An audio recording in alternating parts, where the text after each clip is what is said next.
Hello YouTube, it is I, the Amazing Kitty Silkness, with another video, and today I'm going to be talking about, and there's something that I want to talk about, is because of this meme right here. Trigger a fan base with one sentence.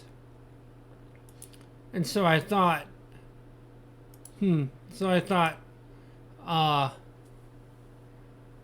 what kind of remark could I say that could trigger someone?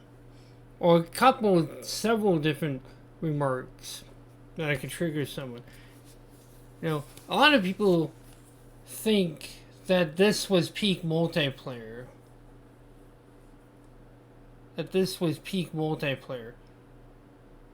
But really, was it? There was even a discussion on that meme regarding this very issue, and I'll show it on the screen. So, was it? Well, we had Half-Life. Half-Life,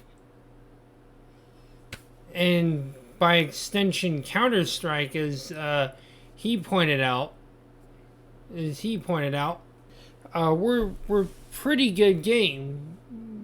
We're basically peak multiplayer, and in fact, I will show you something that those games had that he didn't mention. Like, those games had custom content. And I'll show you what the custom content was on Half-Life. So I'm going to go here. And so let's go to the Half-Life folder. You had not just the stock maps, but you also had a lot of custom.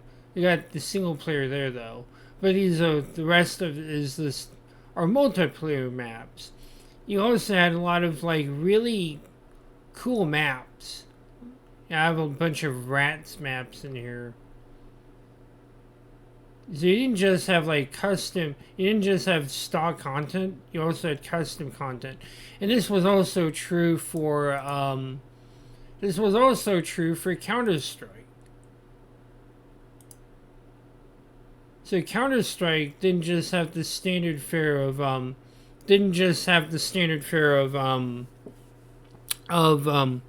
multiplayer maps, as in the hostage and diffusal map, but you also had aim, which was usually AKs and Colts or weapons of similar, Desert Eagle. So you actually had a bunch of different maps that catered to different game types: OP, AWP, sniper rifle. So you had just a ton of different content you could have put in here, ton of different maps, a bunch of different variations of maps that you find in stock Counter-Strike, and in addition to this stuff that you would find, and you would just go download this stuff. Halo Combat Evolved would also have like custom content, and Halo Combat Evolved on PC, as opposed to it on console, would have also been considered like peak multiplayer, just for the fact that this actually had a bunch of you could download a bunch of custom maps, and there was a special version of this that you could this version of Halo on PC that you could download, and it was called Custom Edition, and you could play custom made maps that even had their own like weapons and custom weapon packs and custom weapons and custom vehicles. This was really cool back in the day. And even though and even though and even though Halo 2 had like those map packs, and you could even buy a physical disc that contained most of the maps. It just only missed 2 maps because it was released in 2004, 2005. So it didn't have Tombstone or Desolation, but it had all the other maps. And for the most part, you can get a very good value for your money. But still, Counter-Strike and Half-Life, Quake 2, you had a bunch of other multiplayer games that had custom map content. Like Quake had quite a bit of custom map content, and also mods. As I said, you also have a lot of mod content on Half-Life, like firearms, natural selection,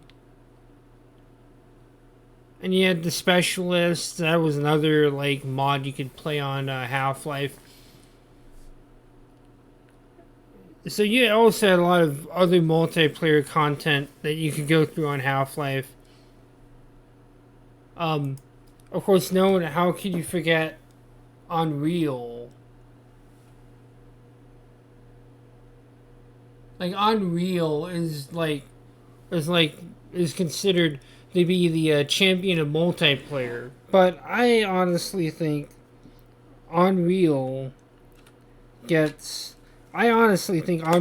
and particularly Unreal Tournament, are like the undisputed champions of multiplayer when it comes to multiplayer. But I really do think Quake 3 Arena isn't too bad of an arena shooter. Like, this game isn't too bad. And I mean, Quake 3 Arena was a good game. It was a good arena shooter. Yeah. And despite it having like not that great of a map selection, not that great of a weapon selection, and Unreal Tournament 1999 fanboys can go suck it.